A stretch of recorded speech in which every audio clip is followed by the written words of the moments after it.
por hacer unas preguntas. No quiero que me las contesten. No me vean así tampoco.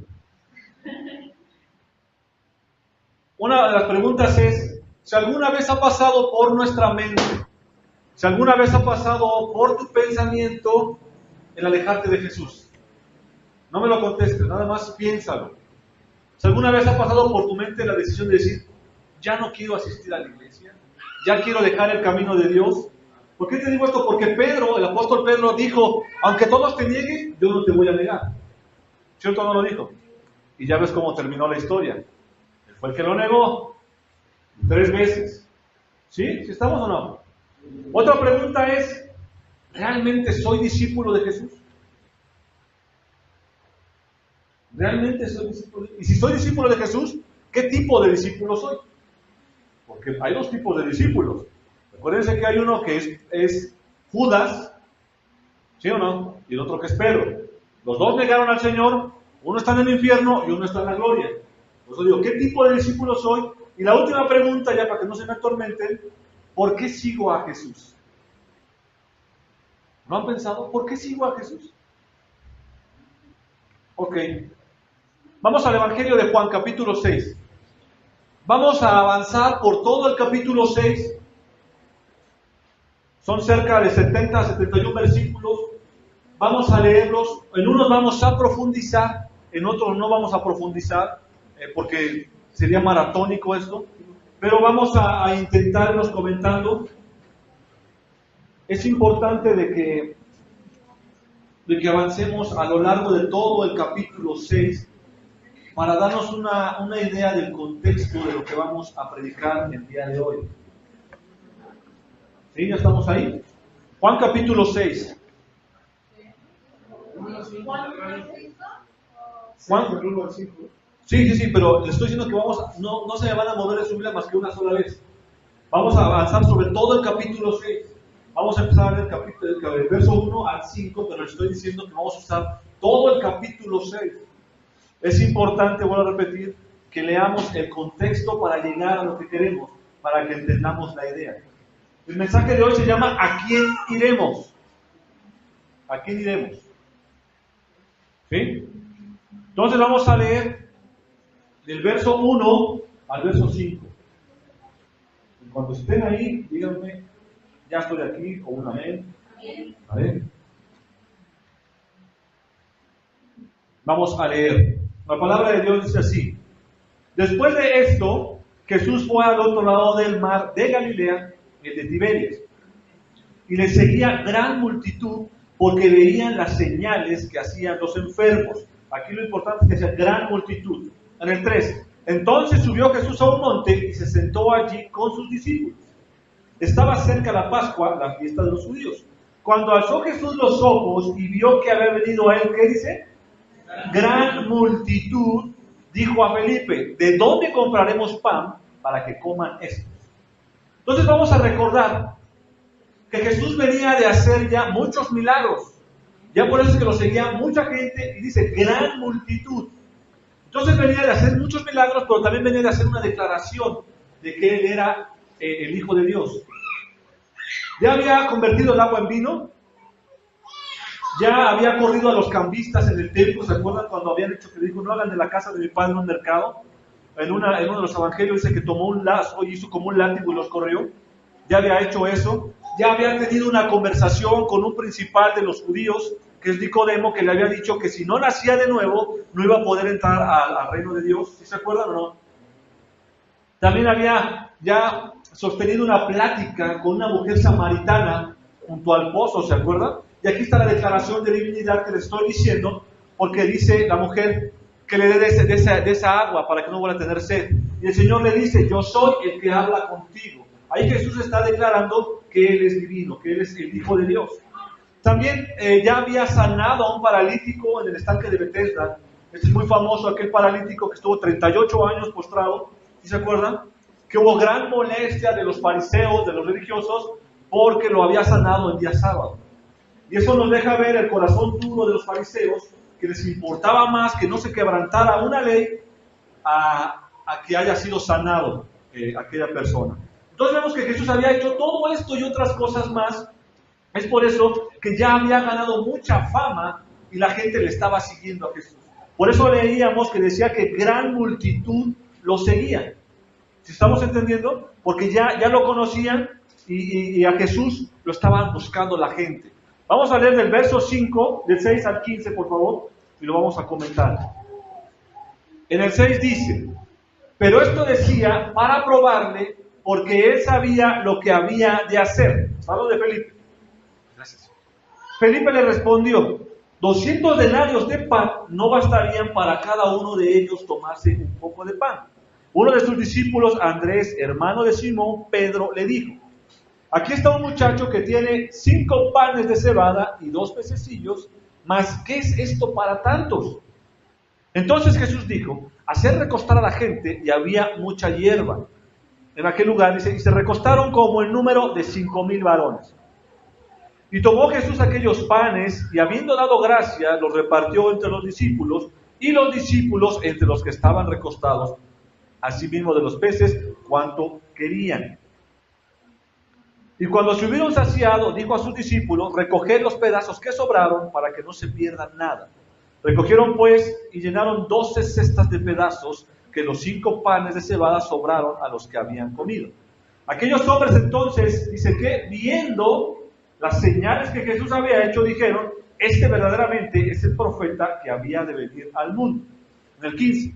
Pero entendiendo Jesús que iban a venir para apoderarse de él y hacerle rey, volvió a retirarse al monte él solo. En estos versículos que leímos, vamos a contemplar uno de los más famosos y grandes milagros de Jesús. Yo creo que es uno de los más predicados, de los más comentados, que es la multiplicación de los panes. Es uno de los milagros más famosos y más comentados. Pero yo quiero hacer hincapié en el versículo 10, dice: hacer recostar a la gente. Aquí podemos encontrar, dice que había mucha hierba, y eso nos dice que era verano. Pero ¿por qué el hacerlos recostar? Nada más porque al Señor se le antojó. En el texto paralelo dice que lo hizo costar de 50 y de 100 en círculos. Pero ¿por qué el Señor les dijo que se acostaran? Esto tiene el significado a la obediencia. Dios les está diciendo que se recuesten para que recibieran el milagro de la multiplicación. Esto habla de una obediencia que tú y yo tenemos que tener. Y esto me recuerda a mí que en el Evangelio mismo de Juan, en el capítulo 9, cuando Jesús sana a un ciego de nacimiento, recuerden que escupe en la tierra y hace una especie de masa y se la pone en los ojos al ciego y lo envía al estanque de Siloé, que significa enviado, a que se lave los ojos para que recobre la vista. Yo me pregunto, si este ciego no hubiera ido al estanque y nada más hubiera quitado así, ¿hubiera recobrado la vista? Yo creo que no, porque ahí lo que estaba demostrando el Señor era qué tan obediente era aquel. El Señor siempre va a demandar obediencia tuya y mía. Es por eso que les dijo que se recuesten. Todos obedecieron y se recostaron. El Señor siempre demanda una obediencia de nosotros. ¿Sí estamos? ¿Cuánto les gusta ser obedientes? Nada más a Israel. En el verso 11 dice: habiendo dado gracias. Esta parte es importante porque nos hace ver la importancia de agradecer el sustento diario que nos baja del cielo. Yo le doy gracias a Dios porque tengo que comer un pedazo de carne, si tú quieres exquisito, y a la vez también le doy gracias de comer un plato de frijoles, un plato de arroz o una tortilla con salsa. Es darle gracias a Dios por toda la provisión divina. ¿Sí estamos? En el nuevo verso 11 dice: lo repartió entre los discípulos, y esta parte a mí me llama mucho la atención. Me llama mucho la atención porque dice: lo repartió entre los discípulos. Y aquí hay un orden. ¿Cuántos saben que tenemos un Dios de orden? Hay un orden en las cosas de Dios, porque Dios no empieza y repártele a aquel, luego a aquel. No, el Señor le reparte a sus discípulos. Y de los discípulos ellos se encargan de repartir a los demás. Esto nos da una enseñanza de que el Señor siempre, primeramente, le va a dar a los suyos, a los que le siguen, a sus discípulos, para que a su vez los que están siendo de bendición sean ese vehículo que el Señor use para bendecir a los demás. ¿Sí estamos? Este es un orden que encontramos en la palabra de Dios. Ahora, en el verso 12 dice: recoged los pedazos que sobraron para que no se pierda nada. ¿Por qué el Señor no quería que se perdiera nada? Jesús no iba a permitir que todo lo que el Padre le había dado, que todo lo que el Padre le había multiplicado, se perdiera. El Señor siempre guardando las cosas del Padre. ¿Sí estamos o no? Vamos a leer verso 14 al 15 nuevamente. Dice, aquellos hombres entonces, viendo las señales que Jesús había hecho, dijeron, este verdaderamente es el profeta que había de venir al mundo. La gente ya sabía que había un Mesías esperado. Había alguien por el que había profetizado desde Moisés, pasando por Isaías, Jeremías, todos los profetas mayores y los profetas menores habían profetizado la venida de un Mesías. Y ellos sabían que este era el que se había profetizado.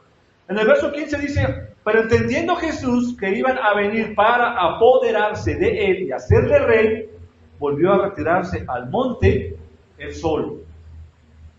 Jesús tuvo que salir de entre la multitud porque lo querían hacer rey.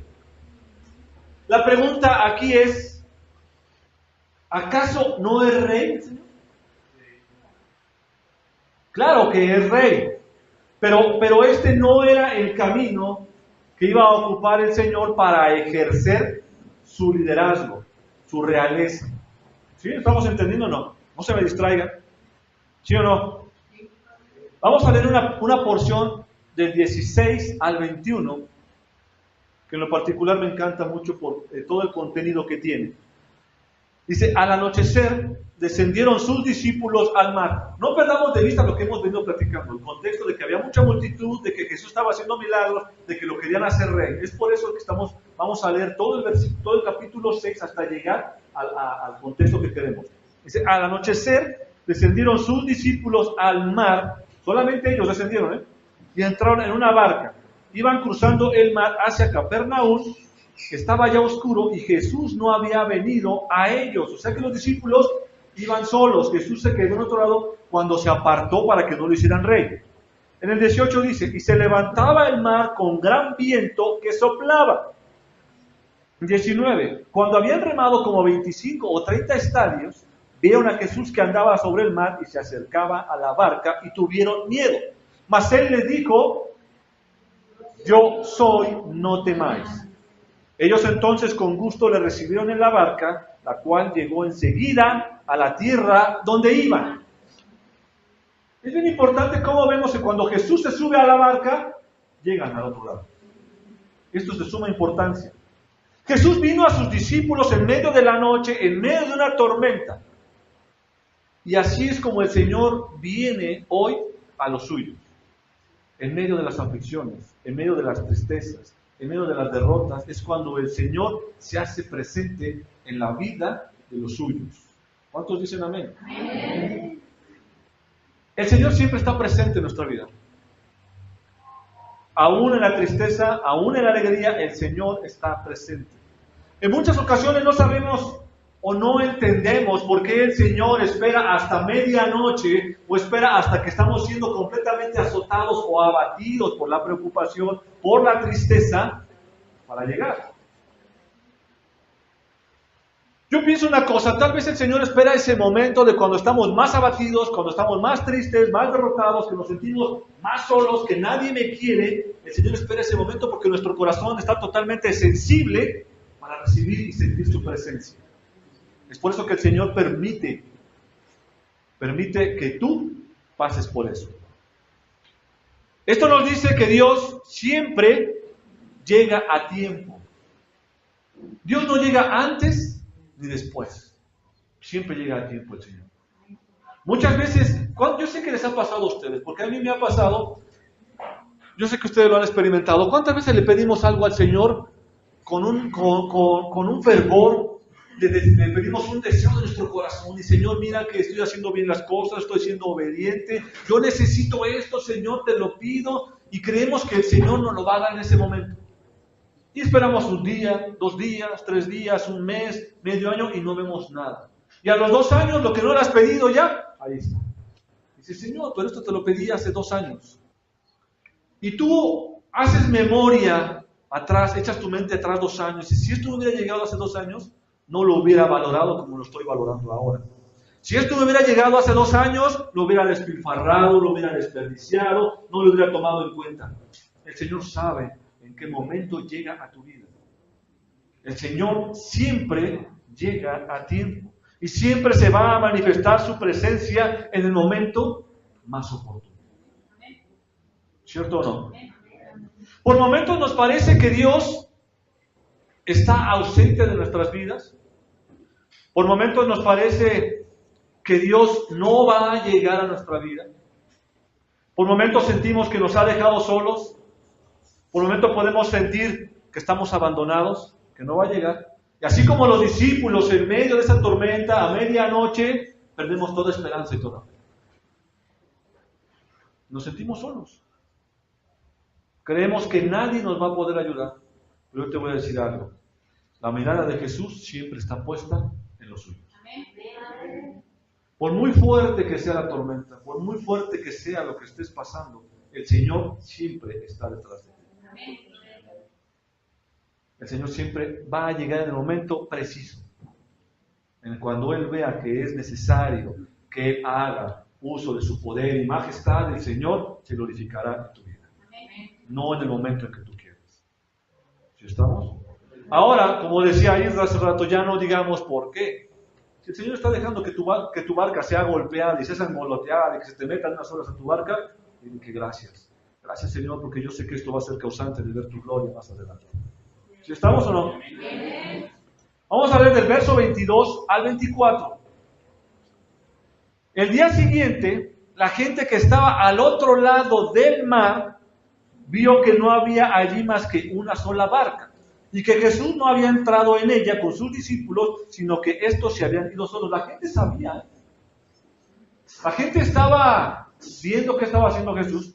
En el verso 23 dice, pero otras barcas habían arribado, esta parte es importante, otras barcas habían arribado de Tiberias junto al lugar donde habían comido el pan después de haber dado gracias al Señor. La gente se estaba agolpando, sabían que Jesús había hecho un milagro de multiplicación, que había una gran multitud y la gente estaba llegando a buscar a aquel que había multiplicado el pan. Luego del 24 dice, cuando vio pues la gente que Jesús no estaba allí, ni sus discípulos, entraron en las barcas y fueron a Capernaum buscando a Jesús. Ellos llegan buscando a aquel que había multiplicado el pan, que había hecho el milagro de alimentar a los 5,000. Ven que no está ahí desesperadamente, dicen, ¿qué vamos a hacer? Súbete a una barca y vamos a buscarlo donde sea. Y aquí podemos encontrar dos formas de buscar a Jesús. ¿De qué forma buscamos a Jesús? La gente estaba buscando a Jesús de una manera desesperada. Al arribar gente de otros lugares a buscar a Jesús, darse cuenta que no estaba ahí, subirse a una barca y irlo a buscar todavía, atravesando otra vez todavía el mar, para buscarlo, esto nos habla de una desesperación de la gente. Quería ver a aquel que había multiplicado el pan. Lo estaba buscando de una manera desesperada, pero ¿qué crees? No era la manera adecuada de buscar al Señor. Las personas pueden estar buscando a Jesús de dos maneras. Una manera desesperada, pero solo para ser ayudados por Él. Buscamos a Dios de una manera desesperada para que nos ayude, para satisfacer ciertas necesidades y después me alejo del Señor. Pero mientras yo lo necesito, yo lo busco desesperadamente. Es como aquellos que nunca oran, siendo creyentes. Ustedes saben que a mí me gusta hablar mucho del cristiano porque los de afuera, bueno, ¿eso qué? Siendo cristianos, hay cristianos que solamente oran una vez al día y 5 minutos y se acabó. Cuando el Señor manda que perseveremos en la oración. Perseverar en la oración y con ruego, todo el tiempo. Muchos cristianos oramos 5 minutos al día y creemos que con eso ya la decimos. Pero cuando tenemos una aflicción o un problema, oramos de una manera tremenda. Nos desgarramos al querer estar orando y clamando a Dios. ¿Sí me estoy explicando? Entonces, para poner este ejemplo, lo que hacemos, estamos buscando a Dios de una manera desesperada, pero es una manera incorrecta. ¿Sí o no? ¿Por qué no le buscan a Dios de una manera desesperada, pero para conseguir la vida eterna? De esa manera sí hay que buscar a Dios de una manera desesperada para buscar la vida eterna. Buscar a Dios de una manera desesperada para darle gracias por todo lo que ha hecho en nuestras vidas. Buscar a Dios de una manera desesperada para glorificar su nombre, para exaltarlo y para bendecirlo. De esa manera sí puedes buscar a Dios desesperadamente. ¿Sí estamos o no? Amén. Verso 25 y 26. Y hallándole, ya lo habían encontrado, y hallándole al otro lado del mar, le dijeron: Rabbi, ¿cuándo llegaste acá? Ya lo encontraron y estaban preocupados. ¿Cuándo llegaste acá? El 26 dice: respondió Jesús y les dijo. Fíjense en esta parte, es bien interesante. De cierto, y cuando dice de cierto era para enfatizar algo. Dice: os digo que me buscáis no porque habéis visto las señales, sino porque comiste el pan. ¿Y qué? El Señor enfrenta directamente a la multitud y les dice: ustedes me siguen porque les he llenado la barriga. Eso es lo que está diciendo el Señor. Y la palabra que aquí está usando Jesucristo no fue pan. Literalmente la palabra significa en el original forraje.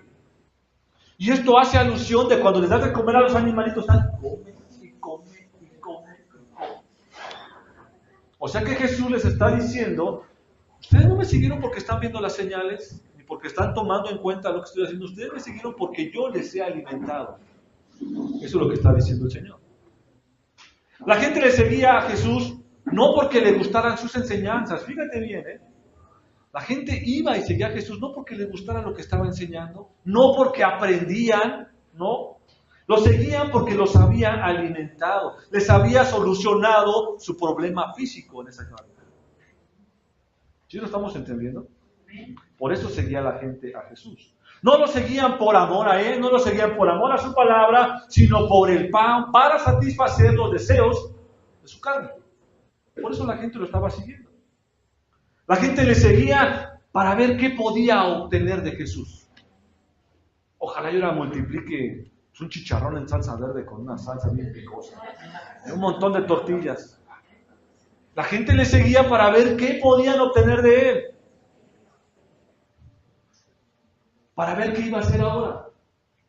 La gente siempre con ese morbo de: a ver a quién va a sanar. Ahora qué va a hacer el Señor por acá. Recuerden cuánta gente estaba presente cuando Jesús sanó a la mujer del flujo de sangre. Dice la Escritura que había una gran multitud que se apretaban al Señor. Los discípulos todavía se enojan y dicen: Señor, ves que hay una gran multitud, todos te aprietan y tú preguntas: ¿quién te tocó? Eso nos hace ver que había mucha gente ahí. ¿Y cuántos fueron los sanados? Solo una. La gente se aglomeraba, la gente seguía a Jesús, pero para ver nada más lo que hacía, para ver qué obtenía de él. ¿Si estamos o no? Cuando Jesús para en seco a la multitud y les dice lo que él sabía, porque lo estaban siguiendo, nos deja una gran enseñanza. Podemos ver algo bien grande en este versículo 26. Jesús conocía el verdadero interés de ellos para con él. Jesús sabía lo que pensaba esa multitud. Jesús sabía lo que ellos querían de él. Jesús conoce las verdaderas intenciones de aquellos que lo siguen. Qué tremendo, ¿no? Y eso me recuerda cuando aquí mismo en este capítulo le dice: yo los he escogido a vosotros, y no uno de ustedes es un diablo. El Señor sabe los pensamientos, sabe los intereses que tenemos cuando le buscamos. El Señor conoce tus oraciones y mis oraciones. El Señor conoce tus pensamientos y mis pensamientos. Conoce tu corazón y mi corazón. El Señor sabe realmente qué es lo que estaba buscando esta gente. Si solo venía para llenar sus ojos, si solo venía para satisfacer su carne, o si realmente lo buscaba porque Él era el único camino al Padre. El Señor lo sabe. El Señor sabe por qué realmente estás tú aquí en esta iglesia. El Señor sabe lo que estamos pensando. ¿Si estamos o no? La gente lo buscaba por lo que estaba viendo, por lo que estaba haciendo. Pero recuerda que dice la Escritura que nosotros no andamos por vista, sino por fe.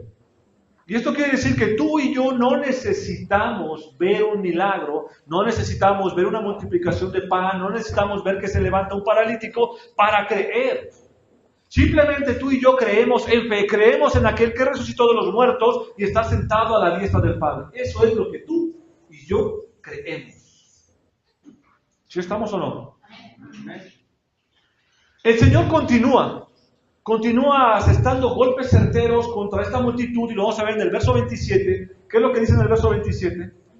Dice, trabajad no por la comida que perece, sino por la comida que a vida eterna, ¿qué dice? Permanece, la cual el Hijo del Hombre os dará, porque a este señaló Dios el Padre. Aquí podemos encontrar en estos versos 27 dos tipos de comida. ¿Sí? Dos tipos de comida. La que perece y la que permanece. ¿Sí o no? Se me va a hacer medio raro. La comida que perece literalmente es la que comemos. Esa es la que perece, es la que comemos. La comida que no perece es la otra, pero la comida que perece no debe ser nuestra prioridad en nuestra vida. O sea, no debe ser por lo que trabajamos, por lo que hacemos, por lo que luchamos. Yo recuerdo que dice ahí en Mateo 6:33 que primeramente buscad el reino de los cielos y su justicia, y todas estas cosas os serán añadidas. Pero ¿cuáles son todas esas cosas? Si leemos el contexto de lo que está hablando, vamos a ver que está hablando del alimento, el calzado y el vestido. Es por eso que dice, no te afanes por los demás. Tú primeramente busca lo celestial, busca el agrado de Dios y después todas estas cosas se te van a ser suplidas, solitos sin que tú las pidas. Entonces, la comida que permanece es la palabra de Dios. Esa es la comida que permanece, la palabra de Dios. Jesús debe ser el enfoque primario de nuestro trabajo, en el cual tú y yo nos esforzamos todos los días. ¿Estamos o no? Versos 28 y 29. Entonces le dijeron, ¿qué debemos hacer para poner en práctica las obras de Dios? 29. Y respondió Jesús y les dijo, esta es la obra de Dios, que creáis, ¿en qué? ¿En qué? En el que Él ha enviado. Y aquí es donde mucha gente se pierde. A mucha gente le cuesta trabajo creer que Dios se hizo hombre, se hizo carne, bajó a la tierra y se murió en una cruz dando la sangre por ti y por mí. La gente dice, ¿cómo puede ser cierto eso? La gente no lo cree. Y bien decía Pablo que la palabra de la cruz es locura para los que se pierden, porque no lo creen. ¿Sí estamos o no? Sí. Ahora, el creer no nada más es decir yo creo. Realmente es creer en tu corazón, en aquel que el Señor envió para que pagara el precio que tú no podías pagar. En el verso 30 dice, le dijeron entonces, fíjate qué le preguntan aquí. ¿Qué señal pues haces tú para que veamos y te creamos? ¿Qué obra haces? Me están preguntando, ¿qué señal haces? ¿No venía de multiplicar el pan y le dio de comer a 5,000? ¿Sí o no? Sí. La gente siempre es insatisfecha. Nunca se nos da gusto con nada. Siempre queremos más y más. Dice en la Biblia que la multitud demandaba señales. ¿Y qué dijo el Señor? No les voy a dar estas señales a esta generación adúltera. Es que si tú me enseñas, Señor, que tú eres Dios y que estás conmigo y me das trabajo, no voy a dejar de ir a la iglesia todo el año.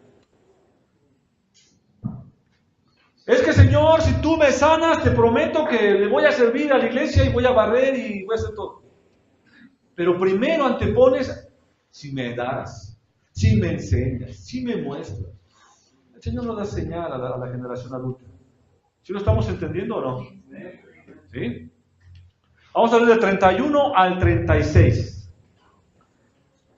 Dice, nuestros padres comieron el maná en el desierto, como está escrito. Pan del cielo les dio a comer. La gente le está diciendo eso a Jesús. Y Jesús les dijo, de cierto os digo, no os dio Moisés el pan del cielo, mas mi Padre os dará el verdadero pan del cielo. Aquí estaban diciendo que Moisés fue el que les dio el pan. El Señor los corrige y dice, no, Moisés no les dio el pan. El que les dio el pan fue mi Padre. Pero lo más interesante es al final del verso 32. Dice, mas mi Padre os dará el verdadero pan del cielo. Y esto es un género literario que se conoce como tipo. Porque estaba haciendo alusión del verdadero pan. Porque recuerden que el pan del maná nada más era para ¿cuántos días? Para uno. Porque si guardaban más se les echaba a perder. El único día que podían guardar de más era el día de reposo. ¿Cierto o no? Aquí voy a dar cuenta si están leyendo su Biblia o no. Ese pan era perecedero. Pero por eso dice, mas el verdadero pan es el que va a dar mi Padre. ¿Y cuál es el verdadero pan? Él será Jesús. Y por eso en el verso 33 dice, porque el pan de Dios es aquel que descendió del cielo y da vida al mundo. Aquí ya encontramos que ya se está cumpliendo aquello que estaba diciendo el Señor. ¿Sí estamos o no? En el 34 dice,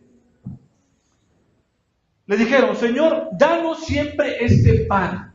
Y esto me recuerda cuando la mujer samaritana del pozo también le dijo, dame de esa agua para que no vuelva a tener sed jamás. ¿Sí se acuerdan? Y aquí dice, danos ese pan, Señor. Luego en el 35 Jesús les dijo, yo soy el pan de vida. El que a mí viene nunca tendrá hambre. El que en mí ¿qué? Cree no tendrá sed jamás. No es, te voy a mandar este pan. No. Es el que a mí viene, dice el Señor. ¿Sí estamos? Luego en el 36, mas os he dicho, pero fíjate qué tremendo es esto. Aunque me habéis visto, no creéis. Por eso es que le estaban pidiendo unas, ¿tú qué señal haces? Bueno, ¿tú qué extraordinario tienes para que creamos en ti? Yo me pregunto, pues no fueron y tomaron hasta una barca y fueron a buscarlo hasta el otro lado del mar para ir a verlo, para que después les diga esto. ¿Ustedes por qué creen que aquí, y aquí vamos a notar un cambio, ¿ustedes por qué creen que la gente empieza a tener un cambio de actitud? Porque Jesús los confrontó en el versículo 26. Les dijo, ustedes me siguen porque yo les he llenado la barriga, les he dado de comer. Toda la gente empieza a decir, ¿cómo? Y es cuando le empiezan, bueno, entonces, ¿qué podemos hacer para poner en práctica las obras de Dios? Y después le piden la señal. ¿Sí estamos entendiendo el contexto o no? Ok. En el verso 37 al 47, vamos a leer. 37 al 43, perdón. ¿Estamos? Dice todo, y esta parte es importante, dice todo. Dice, todo lo que el Padre me da, vendrá a mí, y al que a mí viene, ¿qué? No le echo fuera. El que tú y yo busquemos a Dios no es porque yo haya querido, no es porque tú hayas querido, sino es porque Dios puso la sed, el querer en ti. Y es por eso que tú estás hoy aquí. ¿Sí? Luego en el 38 dice, porque ha descendido del cielo, no para hacer mi voluntad, sino la voluntad del que me envió. ¿Cuántos queremos hacer nuestra voluntad? Es que yo soy tu hijo predilecto y tienes que hacer mi voluntad. Ajá. Yo experimenté eso en una ocasión. Mi esposa se acuerda mucho. Una vez le dije, yo soy el hijo consentido de Dios porque no me pasa nada. Y al mes estaba yo en la cárcel. Me aventé un año en la frontera. En una cárcel por andar diciendo que era el hijo predilecto de Dios. Y después aprendí que no soy ni siervo inútil. Aprendí de siervo inútil. ¿Sí o no?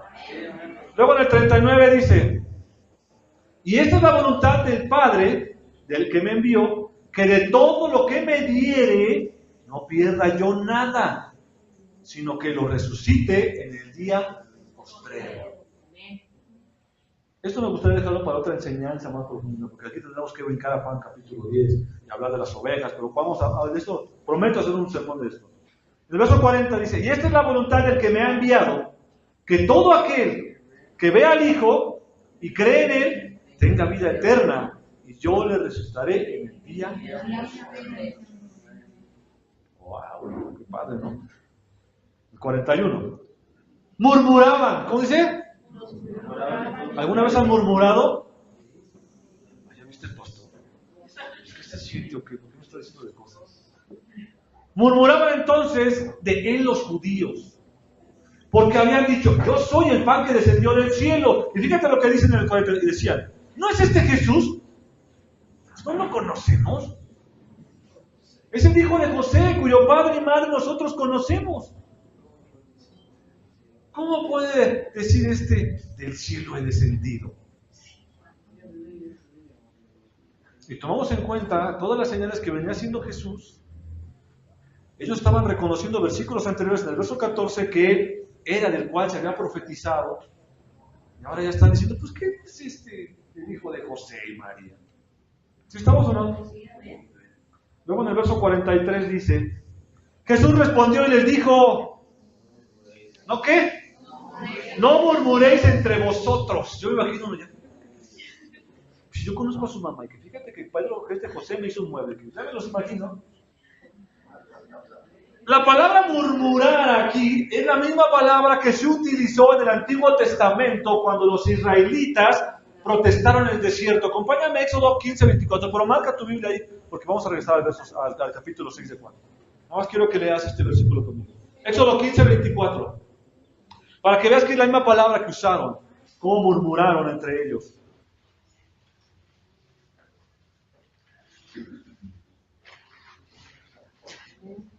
¿Estamos ahí? ¿No? 15:24, ¿vale?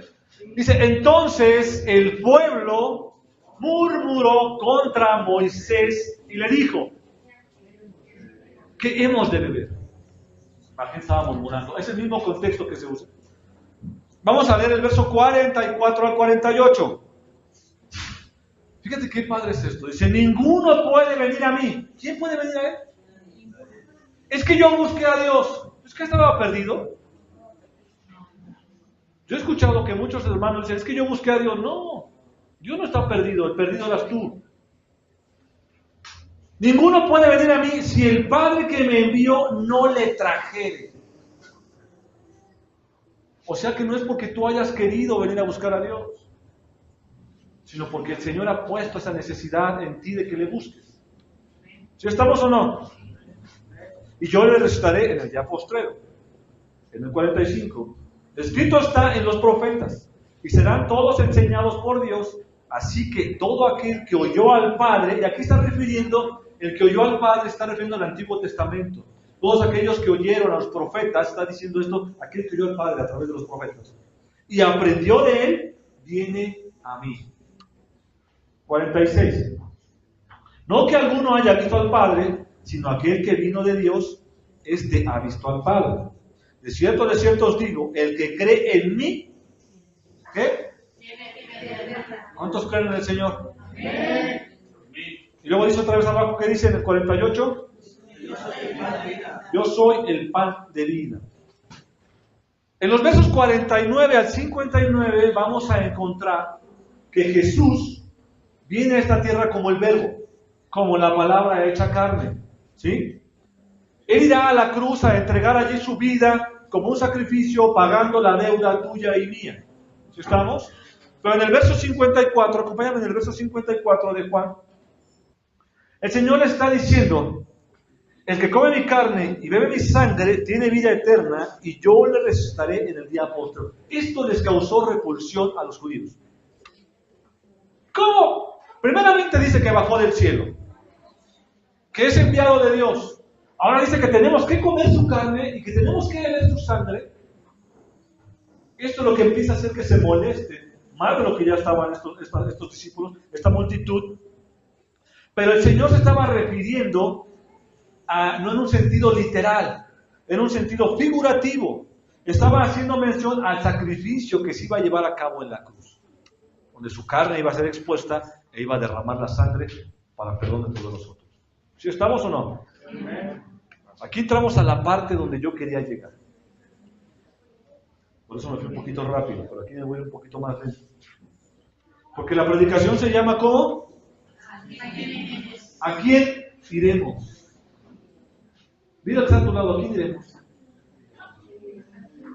Va a decir aquí justo a la comadre o a la tía de acá.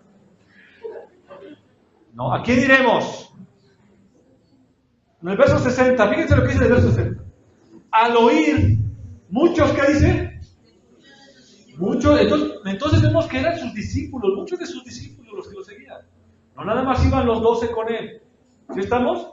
Dice, muchos de sus discípulos dijeron, ¿qué? Dura es esta palabra. ¿Quién la puede oír? Dura es esta palabra. La traducción en el griego es escleros. Y esto significa difícil de tolerar.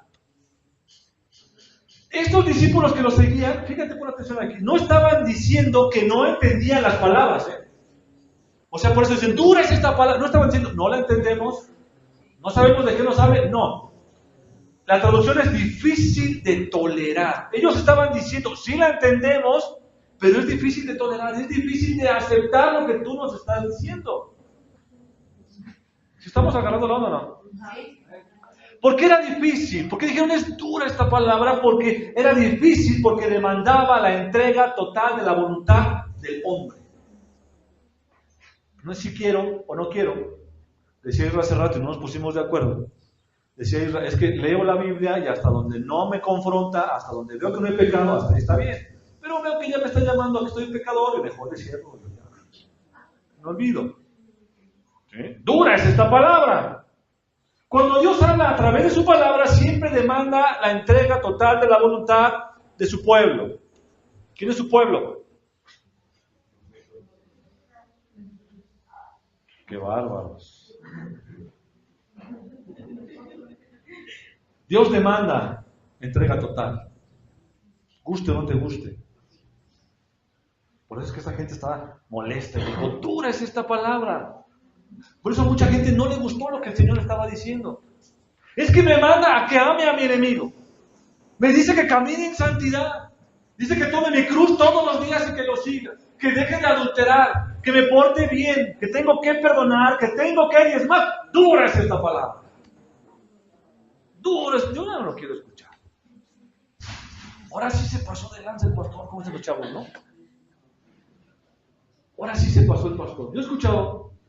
Han dicho hermanos, y no en una manera de reclamo, pero sí me han dicho, ahora sí se pasó. Me la echó todita a mí. ¿Ustedes creen que a mí me gusta predicar luego como les predico?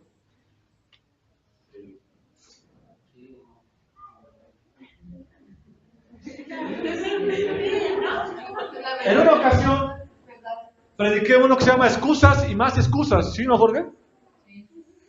Jorge por su trabajo no nos acompaña muy seguido. Y cada que viene Jorge yo le dije a mi esposa otra vez. Le digo, no inventes, Jorge ha de decir que yo preparo los sermones para cuando él viene, pero no es cierto. Yo ese día le dije a todos, dije, vinieron bien poquitos hermanos. Le dije, yo me hubiera gustado que viniera toda la iglesia para que escuchara las excusas y más excusas. Pero si el Señor te trajo a ti es por algo. Yo sé que Jorge es open mind, tiene mente abierta, ¿sí o no? Él entiende.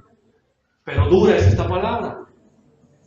Yo en muchas ocasiones le he dicho al Señor, Señor, yo siempre he dicho que antes de predicar algo, yo lo leo y a mí me confronta.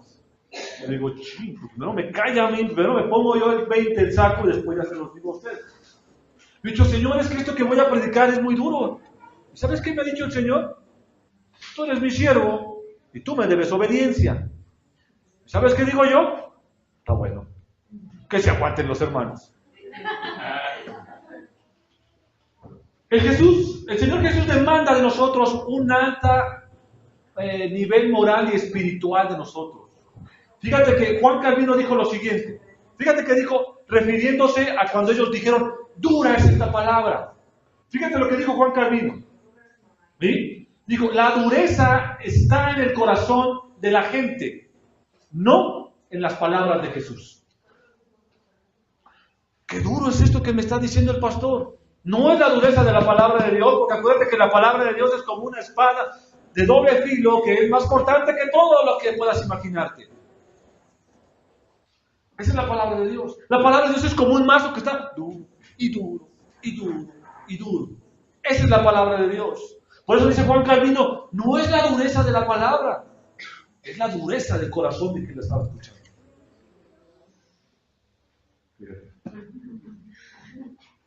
En el verso 61 dice, sabiendo Jesús en sí mismo que sus discípulos murmuraban de esto nos viene a confirmar lo que decíamos hace rato. Jesús conoce los pensamientos de la gente, ¿sí o no? ¿Qué les dijo Jesús? ¿Esto os ofende? ¿Y sabes cuál es la traducción original de murmurar? Es refunfuñar. ¿Cómo se refunfuña? Voy a empezar otra vez, pastor. Esta palabra en el original es refunfuñar, o sea, estaban refunfuñando. Y Jesús les dice, ¿esto os ofende, pequeñitos? ¿Esto os escandaliza, chiquitos? ¿Esto os causa tropiezo? ¡Ay, los hice sentir mal! Pues, ¿qué creen? Pues ni hablar. Entonces Jesús les dice, esto les ofende. Vamos a ver del verso 62 al 65. Dice, pues qué, si vieres al Hijo del Hombre subir a donde está primero.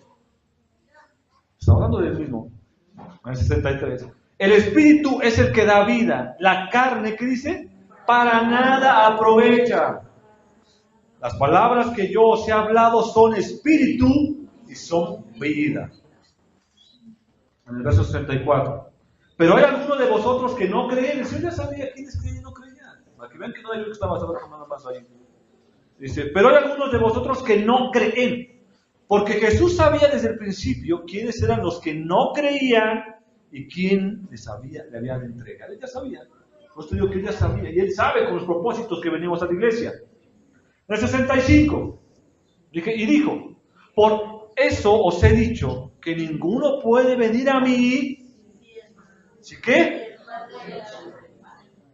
O sea que no hay de que yo busque a Dios. No. No hay quien busque a Dios, dice Romano. Todos están destituidos de la gloria de Dios. Por eso el Señor dice que nadie puede venir a Él si el Padre no lo ha dicho. O sea que yo te voy a decir que debes sentirte, de verdad, privilegiado, lleno de gozo, porque el Señor puso en ti el hacer y el querer de buscar a su Hijo. Y eso es digno de darle la gloria y la honra a Dios. ¿Tú sabes cuánta gente se pierde todos los días? ¿Cuánta gente no encuentra a Dios y se muere sin conocer a Dios? Y tú que tienes la oportunidad de estar aquí, porque el Señor puso en ti el hacer y el querer, debes darle la gloria a Dios. Amén. ¿Cierto o no? Amén. Verso 66. Y esta parte me encanta. Desde entonces, muchos de sus, ¿qué? Discípulos. Diga que está al lado tuyo, discípulo. Diga que está al lado tuyo, discípulo. ¿Por qué no le quieres decir discípulo? Desde entonces, muchos de sus discípulos volvieron atrás. ¿Y qué? Y ya no andaban con él. Es que les dijo, ¿esto les ofende? Sí, son los ofendidos. Pues ya no regreso. Yo regreso cuando me voy a buscar al Señor a mi casa. Oye, hijo, ya regreso. Por favor. Muchos de sus discípulos ya no vinieron. Muchos de sus discípulos volvieron atrás, ya no andaban con él. Muchos de sus discípulos dejaron de seguir a Jesús. Por eso era la pregunta. ¿Alguna vez ha pasado por tu mente o has tenido ese pensamiento de decir, ya no quiero seguir a Dios? Quiero abortar la misión, quiero echarme todo el domingo, rascarme la panza y ver toda la programación del Canal 2, ver todas las películas del Santo contra los demonios. Ya no quiero ir a la iglesia. Ya por mucho tiempo probé a Dios y ahorita ya no quiero ser su discípulo. Hay dos clases de discípulos. Aquí es necesario resaltar algo. Comentar la palabra discípulos. Porque entonces también se estaba refiriendo Jesús a los 12 porque también son discípulos. No, parece que eran muchos discípulos. La palabra hebrea para discípulos es talmid, así como suena talmid. Y este talmid no es un estudiante cualquiera. El talmid, que se habla por discípulo aquí, no era el que solamente buscaba a un maestro para aprender de él y obtener un título. No. Yo voy a la iglesia nada más para escuchar al pastor y pues para saber más o menos que no me agarren en la curva cuando me pregunten algo. No es ese. Un talmid es alguien que quiere ser lo que el maestro es. Lo que el rabí es, que significa maestro. Entonces, un estudiante, un talmid era apasionado, era devoto de su maestro y lo seguía a todas partes, no importándole pasar hambre, pasar frío, pasar lluvia, pasar calor, no importándole todo eso, él estaba pegado a su maestro. Por eso cuando digo, ¿esto os ofende? Yo no me hubiera ofendido. Pero a lo mejor nos dijeron, no, sí, qué fuerte. Ellos que dejaron de seguir a Jesús no eran sus discípulos verdaderos. No eran discípulos fieles, pero eran discípulos. ¿Sí estamos o no? Ellos no querían ser como el maestro. Sus intereses eran otros. Los intereses de seguir a Jesús eran otros. Aceptaban la obra y la persona de Jesús, pero rechazaban sus palabras. Yo sí quiero que Jesús me haga un milagro. Yo sí quiero que Jesús me multiplique. Yo quiero que Jesús me consiga un buen trabajo. Que Jesús me dé un doble salario, sí. Pero su palabra no. ¿Por qué no? Porque es muy fuerte. Todo o nada. ¿Sí o no? Los discípulos falsos, los que no son fieles, siguen a Jesús mientras hace el milagro, mientras están siendo prosperados. Pero en el momento en que Jesús abre su boca y demanda fidelidad, demanda pasión, demanda obediencia, demanda amor, ya le queremos callar la boca. Ya no quiero ser tu discípulo, eso ya no me gusta. El obedecer es la prueba final del verdadero discípulo, no solamente el mero oír. Por eso dice la Escritura, que seamos hacedores de la palabra, no solamente ¿qué? Oidores. Un verdadero discípulo es el que acepta y permanece en la palabra de Dios por dura que sea. Sí me caló, sí me ofendió, pero yo sigo fiel. ¿Cierto o no? Un verdadero discípulo de Jesús es el que lo confronta la palabra, el que lo barre la palabra, pero está de pie en el Señor. ¿Sí o no? Un verdadero discípulo es el que se ofende, pero sigue adelante. Un verdadero discípulo es el que reconoce que es un pecador y se arrepiente y sigue pegado a Jesús. Ese es un verdadero discípulo. Aquel que sale molesto y dice, ahora sí me enojó lo que dijo el pastor. Por algo te enojó. Por algo te enojó. Y qué bueno, porque es el sentido de la palabra, confrontarnos a nosotros mismos y hacernos ver en lo que estamos mal. Pero el verdadero discípulo no es el que se va a enojar. Ya, porque no se iglesia. Yo mejor voy a una donde me declaren cosas bonitas. No. El verdadero discípulo es el que regresa ahí donde fue confrontado por la palabra de Dios. ¿Sí estamos o no? Ahora, recordemos que lejos de Jesús, nada somos. Nada somos. Muchos se alejan por diferentes pretextos y viven su vida como quieren. Todos somos, o tenemos derecho de vivir nuestra vida como queremos, ¿cierto o no? Hacemos lo que queremos. Pero siendo honestos, y la pregunta aquí es, ¿cuánto tiempo nos podría durar el gustito de vivir la vida que queremos? 30, 40, 60, 80, 90, 100 años. Bueno, para que veas, soy dadivoso, 120 años, no creo que vivas más. 120 años te puede durar el gustito y después, ¿qué? A pagar la factura. Dice mi abuelito, gasta ahora, paga después. Y es como cuando vas a una tienda de supermercado, o a una de ropa, o de zapatos. Y traes la tarjeta de crédito y dices, pues a ver esto, y esto, y esto, y sales con las bolsas llenas, las manos llenas, bien contentote, pero al mes tienes que pagar. ¿Cierto o no? Y si lo compraste a intereses o a mensualidades, y el otro mes, al cuarto mes te acaban los zapatos, ya rompiste el pantalón y sigues pagando, y sigues pagando. ¿Lo mismo pasa aquí? ¿Cuánto tiempo te puede durar tu gusto? 30 años, mira, la vida se pasa así en abrir y cerrar de ojos. Yo lo veo con mis hijos, yo me acuerdo cuando estaban pequeñitos y ahorita ya están más grandes que yo. ¿Sí o no? ¿Qué vamos a hacer después? ¿Apagar la factura? Eso es lo difícil. Verso 67. Y dijo entonces Jesús, ¿a quién? A los 12. Pero aquí a los 12 ya no se refiere a los discípulos. Primero dijo muchos de sus discípulos y aquí dice a los 12. ¿Por qué hace esta referencia? Porque Jesús está haciendo notar que había un grupo más pequeño, más selecto, más reducido, que eran los 12. Y esto nos va a dejar ver algo bien tremendo. La multitud, los que escogieron a Jesús, terminaron por irse. Aquel que escoge a Jesús por obtener algo de él, obtiene, ¿qué crees? Se va. Pero el que Dios pone el hacer el querer en él, y tú vienes a los pies de Jesús, porque el Señor Padre está poniendo en ti ese querer de hacer, permaneces ahí. Aunque te parezca dura la palabra. ¿Sí o no? Y luego aquí viene algo bien interesante. Jesús les dice, ¿quieres acaso iros también vosotros? Te lo voy a traducir en el lenguaje actual. ¿También se quieren ir ustedes? No, yo estoy leyendo lo que dice aquí, no me ven así. ¿También se quieren ir? Adelante, váyanse. Váyanse con los otros. Váyanse. Yo me imagino la cara de los 12. la cara diciendo, Señor, pues nosotros no hemos dicho nada. Nosotros estamos contigo, Señor, desde el momento en que me llamaste a mí en la mesa de los tributos, yo vine.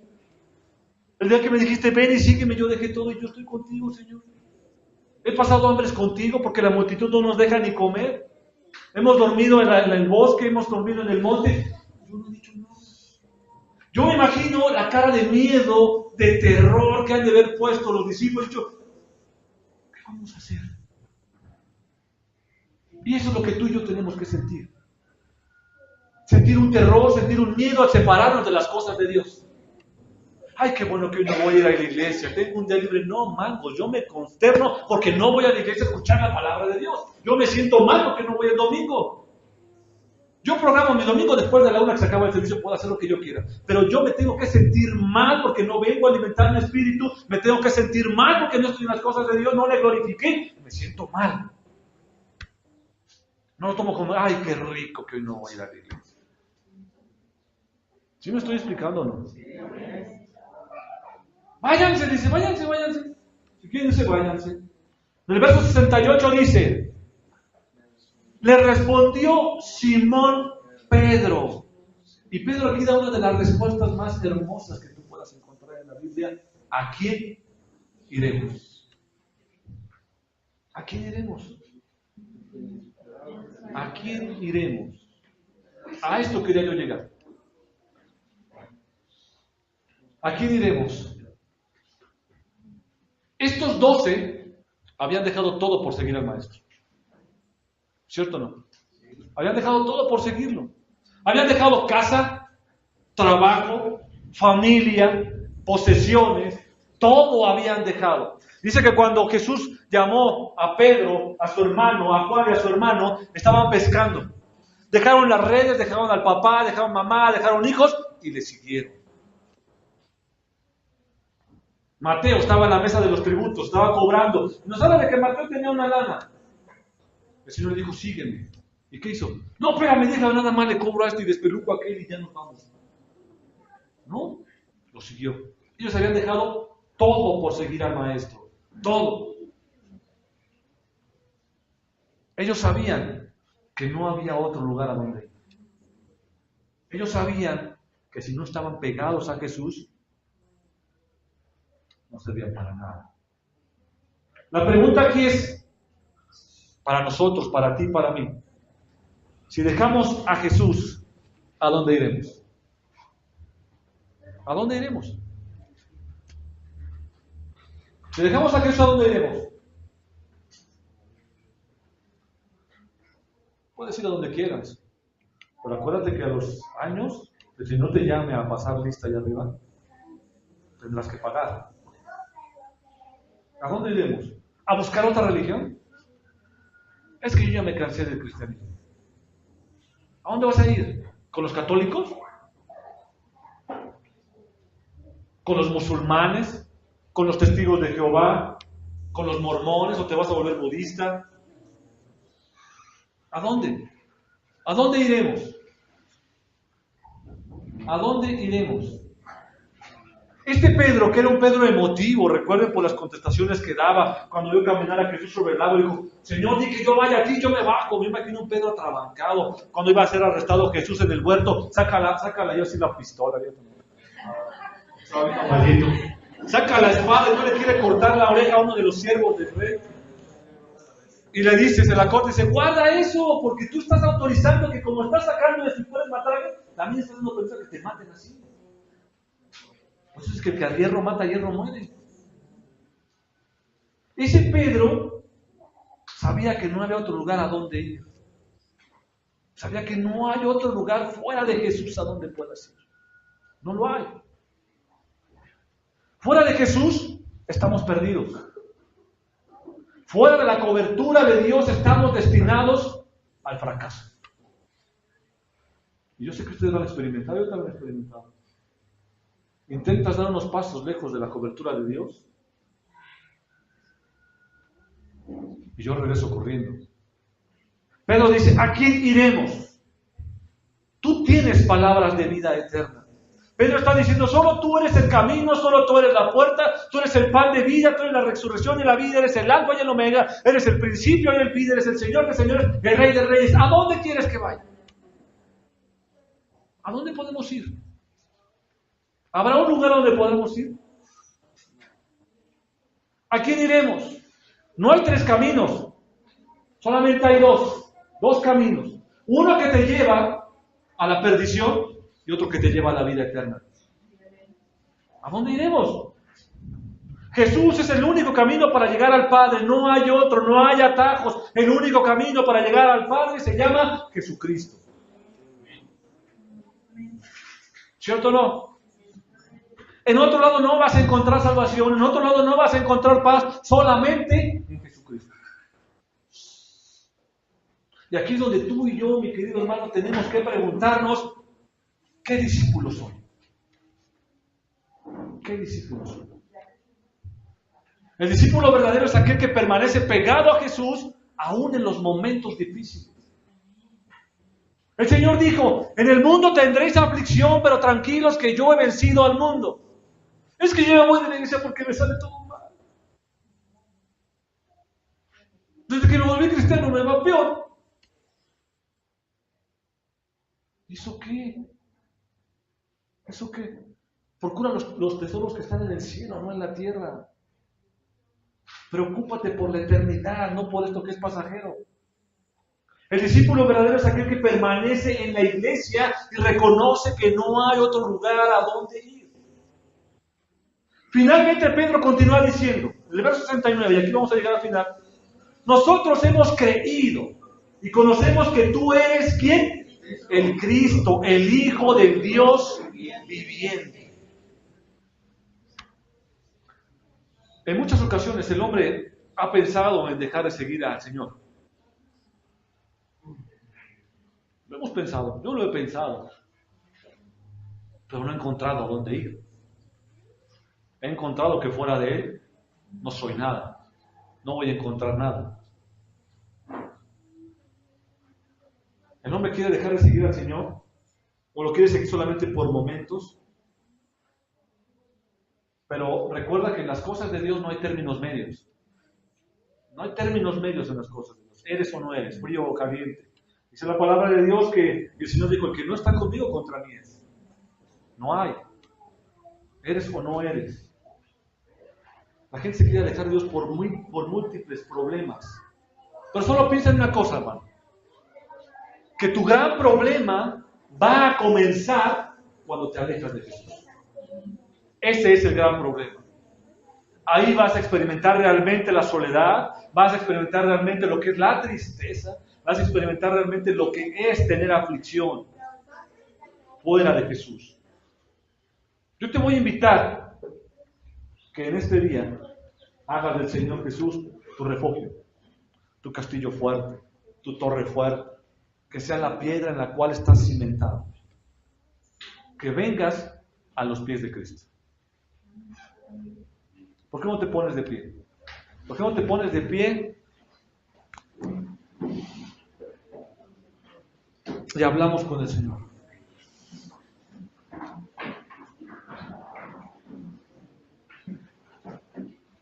Hablamos con Dios y le damos gracias por todo.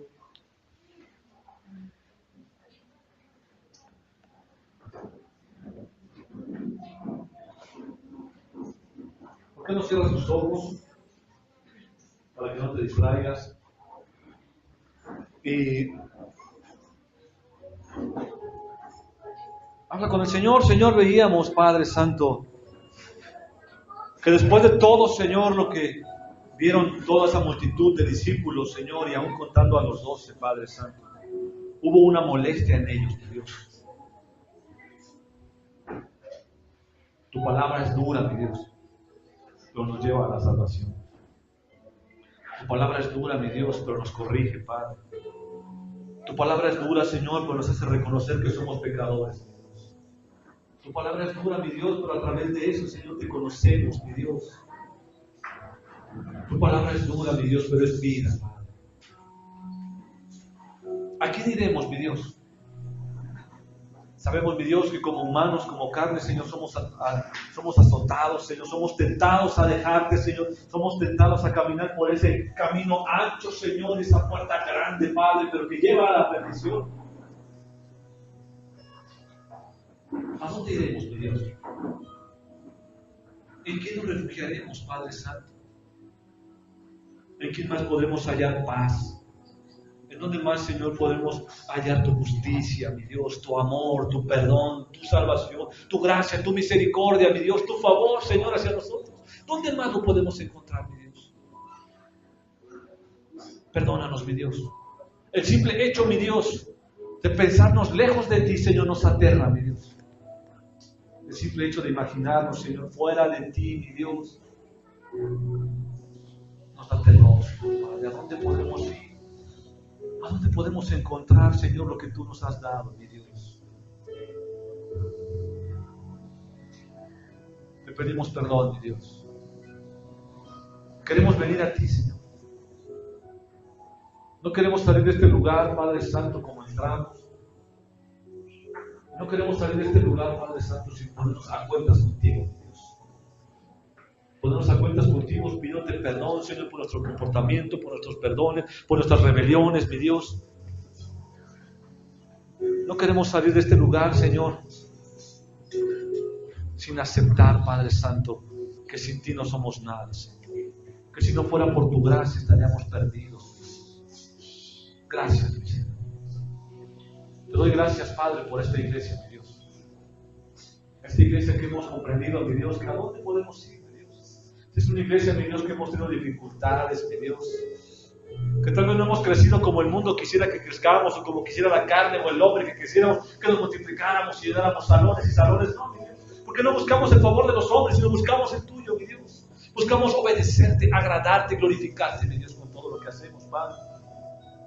Te doy gracias, Señor, por cada uno de los miembros de esta familia, Señor. Te doy gracias, Padre, por las personas que nos visitan.